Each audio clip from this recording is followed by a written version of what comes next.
देखिए, मैं उस ऑपोजिशन का हिस्सा नहीं हूँ और वो क्या करते हैं क्या नहीं करते वो जाने, उनका काम जाने। मैं सिर्फ इतना समझती हूँ कि मैंने 18 साल में ऐसे नहीं देखा है जिस तरीके से ये हाउस चलाया जा रहा है।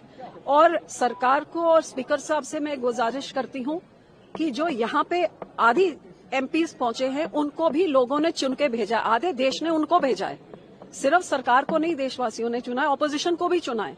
और चुना इसलिए कि हम वहां जाके लोगों की आवाज उठाएं और सरकार की गलत नीतियों के बारे में सरकार को जगाएं। पर जे आप बोलने ही नहीं देंगे तो फिर इस हाउस में लोगों का पैसा खर्चा क्यों किया है आपने? मैंने पहली बार 18 साल में देखा कि प्रेसिडेंशियल एड्रेस ही नहीं, विपक्ष को बोला गया कि या तो आप वो बोलिए जो हम चाहते हैं, पर जो आप चाहते हैं वो आप बोल ही नहीं सकते। सारे विपक्ष का मुंह आप बंद कैसे कर सकते? हर एक को इधर हक है अपनी बात रखने का, और पक्ष जो मर्जी बोली जाए, उनके एमपीज कुछ भी बोल लें।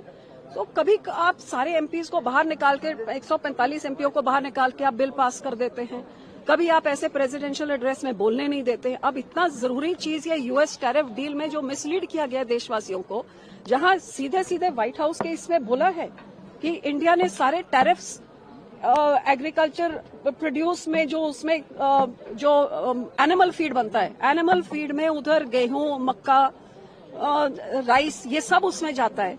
एथेनॉल में से, कई सारे फ्रेश फ्रूट्स में से, नट्स में से, सब में से जीरो टैरिफ कर दिया है। तो वो जो एक सेफ गार्ड होती थी, आपने तो एंट्री दे दी। और किसान, अब एप्पल वाले किसान पूछे पहाड़ों में क्या किसान, हिंदुस्तानी एप्पल का क्या हुआ जब से विदेशी एप्पल आया है? अब इसी तरह एनिमल फीड के राही मॉडिफाइड, जीएम मॉडिफाइड सारा कुछ आ जाएगा। तो जो देश के किसानों से खरीदते थे, एथेनॉल बनता था हमारे किसान के प्रोडक्ट, आपने जीरो कर दिया है। तो उन देशों में तो किसानों को 80-85% तक सब्सिडाइज करते हैं। उनके प्राइसेस के साथ हमारे किसान कहाँ कम्पीट कर सकते, जिनको तो एमएसपी तक भी नहीं मिलता है पूरा। तो ये किसानों के, आप देश के किसानों को बर्बाद करके देश आबाद नहीं कर सकते। इतनी $1 ट्रिलियन इकोनॉमी का क्या करना है जब 50% जो गांव में बैठती है जनता, जो उनकी रोजी पर लात मारेंगे? तो ये एंट्री देने की जरूरत क्या थी, ये घुटने टेकने की जरूरत क्या थी, जो आज तक किसी सरकार ने नहीं किया? बहुत जरूरी मुद्दा है जिसका जवाब सरकार को देना चाहिए। पार्टी का क्या स्टैंड रहेगा अगर विपक्ष के द्वारा नो कॉन्फिडेंस मोशन स्पीकर के खिलाफ मूव किया जाता है? देखिए, ये मेरी पार्टी फैसला करेगी, मैं विपक्ष का हिस्सा नहीं हूँ। मैं अब भी आग्रह करती हूँ कि सरकार कोई समझौता करे, विपक्ष को बोलने दे। यहाँ पे हम सब भेजे गए हैं बोलने के लिए। जी, आप बोलने में ही बैन, गैग लगा देंगे, बैन लगा देंगे, तो ये क्यों बनाया ये फिर पार्लियामेंट नया वाला?